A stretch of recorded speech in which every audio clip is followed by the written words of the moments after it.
Hey, Dr. Karp here, making a video about the keto diet and skin health, skin aging, and skin diseases.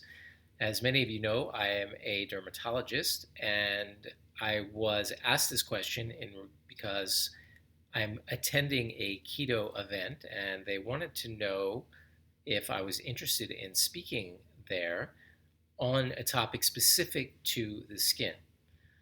So we'll talk about this through three lenses. The first lens is the keto diet in its reference to overall skin health, then skin aging, and then skin diseases. So let's talk right now about skin health.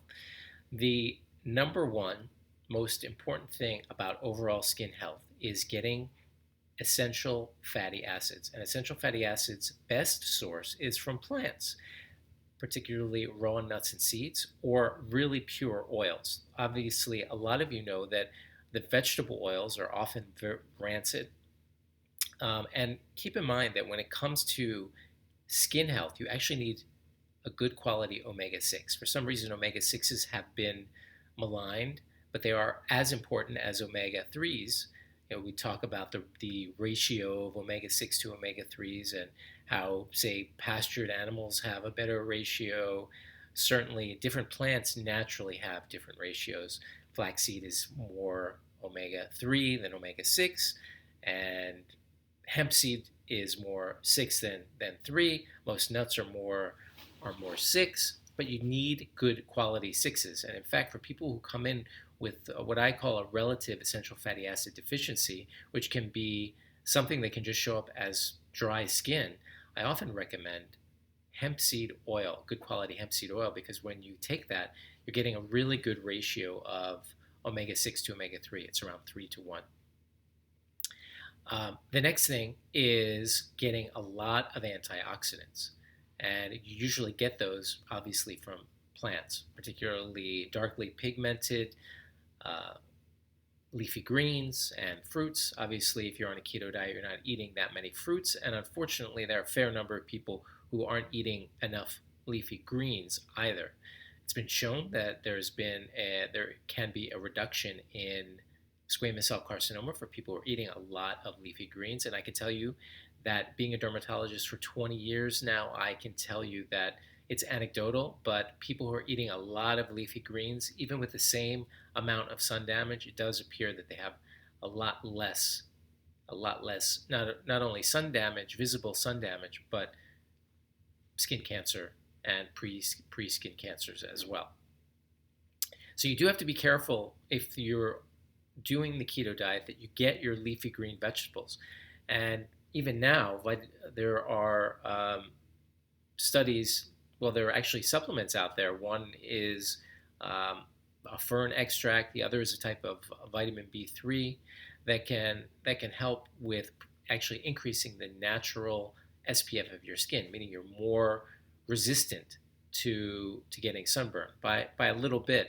But it's also been shown to reduce the incidence of what's called basal cell carcinoma by 1/3. So if you have relatives who are getting a lot of basal cells, have them look up the article. It was in the New England Journal of Medicine probably 4 or 5 years ago. Could be wrong on that date.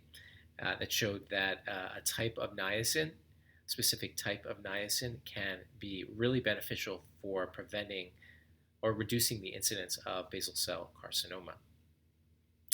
So we covered essential fatty acids that are super important. And I also want to mention that obviously you do get omega 6s from animal fats, but please keep in mind that if you're getting animal fats from conventional store-bought meats, you're also really getting a lot of toxins because the toxins are stored in your fat. Certain really bad toxins are stored in your fat.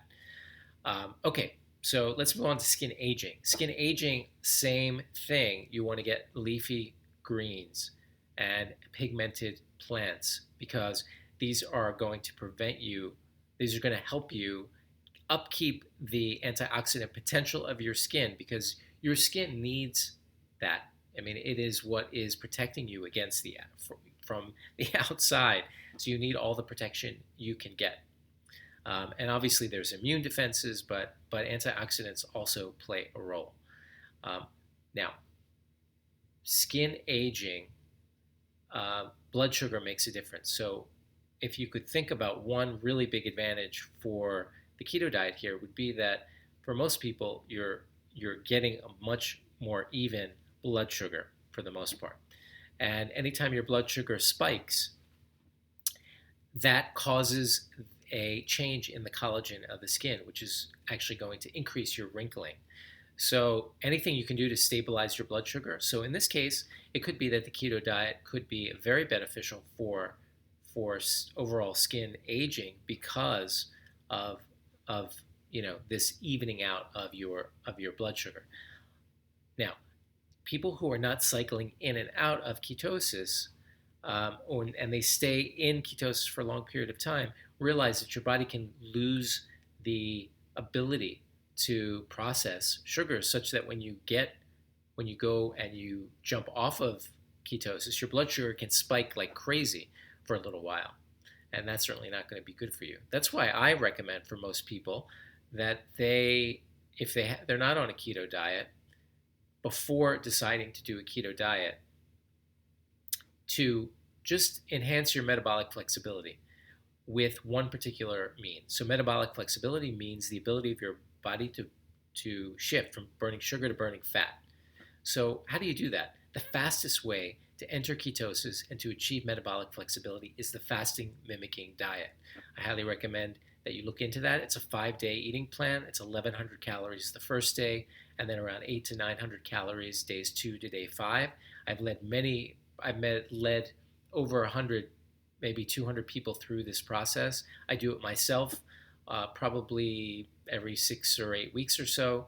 The protocol is best if you do it once a month for 3 months, and then every 3 to 4 months thereafter. You get weight loss, you get decrease in cholesterol, blood pressure, you achieve metabolic flexibility such that the next time you do it, you jump right into ketosis. And I can tell you that even though I'm not on a keto diet, there are days when maybe I skip a meal, maybe I'm traveling, like I'm in a hotel now, as you can see, um, and maybe because there's such crap at the airport, I choose not to eat it, and I know that I can shift into ketosis such that I don't, if I miss a meal, I don't get jittery, I don't get shaky. I am in ketosis, and sometimes there are days when I'm eating a ton of leafy greens, and maybe I don't have that many starchy foods. And I know that I'm in ketosis because I've checked myself. And again, I'm not really on a ketogenic diet, uh, but because of the fasting mimicking diet, I've achieved metabolic flexibility, and that is really a powerful thing for you to achieve for overall health. Now, the reason I mentioned the fasting mimicking diet is because it mimics fasting, and fasting has been shown to improve autoimmune diseases. So diseases like lupus and psoriasis that I've seen patients improve dramatically with modified fasts like this. These that can be done on your own. That's what's really nice about them. The fasting mimicking diet is something you can do on your own. Unless you're on diabetic medicines or high blood pressure medicines, then you should talk to your doctor about it. But otherwise, you get to eat food. The book called The Longevity Diet gives you guidelines on to how to do this yourself. There's lots of ways of doing it. It's just basically a vegan reduced calorie diet for 5 days, and it is one of the fastest ways to put yourself into ketosis quickly, rapidly. And if you're thinking, as I said, getting back to what I was speaking about before, if you're thinking about the ketogenic diet, I would jump into doing the fasting mimicking diet first, because you can get to feel what ketosis feels like during this 5 days. Because when you go low and you go vegan for 5 days, you don't activate what are called nutrient sensing pathways. That's what part of why it allows you to mimic the effects of a 5-day fast. And during this 5-day fast, you get stem cell activation, you get what's called autophagy, where your cells are basically recycling the old machinery that's in the cell. And you can feel what it feels like to be in ketosis, and to feel the mental clarity, to feel the decrease in appetite, that you get when you are in ketosis, and again, a lot of times, I'd say more so than not, someone who is thinking about doing ketogenic diet, they do the fasting mimicking diet, they achieve metabolic flexibility, they feel much better. Their ability to make educated, no, that's not the right word, the ability to make better decisions with your food without having to be influenced by all the blood sugar irregularities that you've had in the past. Because when you switch to burning fat, you are burning fat. And when you're burning fat, you are capable of losing weight. You're capable of, your body is just fitter from a metabolic perspective.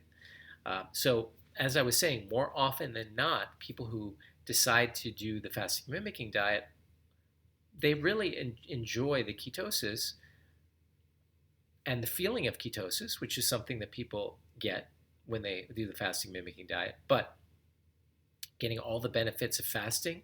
And the remarkable thing about it is that if you do it once a month for 3 months, then the results of of the things that I've spoken about in terms of average blood sugar and cholesterol and decreasing inflammation scores, all this persists for 3 to 4 months after that. So you're getting this long-standing effect. It incorporates sort of the principles of human, evolution, I guess you could say, where we were for the last couple thousands of years, our bodies evolved really to go through periods of fasting, and this allows you to do it in such a safe way. To me, Dr. Walter Longo, the guy who did all these studies for the fasting mimicking diet, I think it's one of the most significant medical advances that there is today. And again, it's been the single most impactful thing I've done for my own health. So definitely look into the fasting mimicking diet. The longevity diet is the name of the book, and there's a whole section on that. So getting back to skin health, which is what this was originally supposed to be about, as we've moved into the section for skin diseases. So fasting has definitely an impact for autoimmune diseases. Blood sugar stabilization, as long as you're getting all the leafy greens, is going to improve acne remarkably well. They've done a lot of studies just lowering the glycemic index of a diet, and that can show an improvement in acne. However, dairy has been shown to affect acne. Oddly enough, low-fat dairy versus high-fat dairy. High-fat dairy doesn't impact acne as much as low-fat dairy. So there's that. And again, you want to get the purest fats if you're going to be doing this, and it goes back to what we discussed at the beginning, where you want high-quality plant fats that are going to give you the essential fatty acids.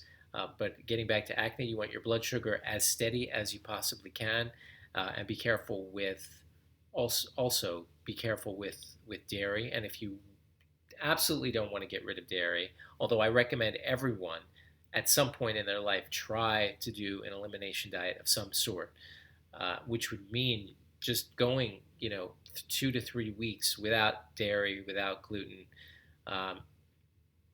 and actually just those two as a beginning point to see how you feel. A lot of people don't realize the feeling that they have being on those.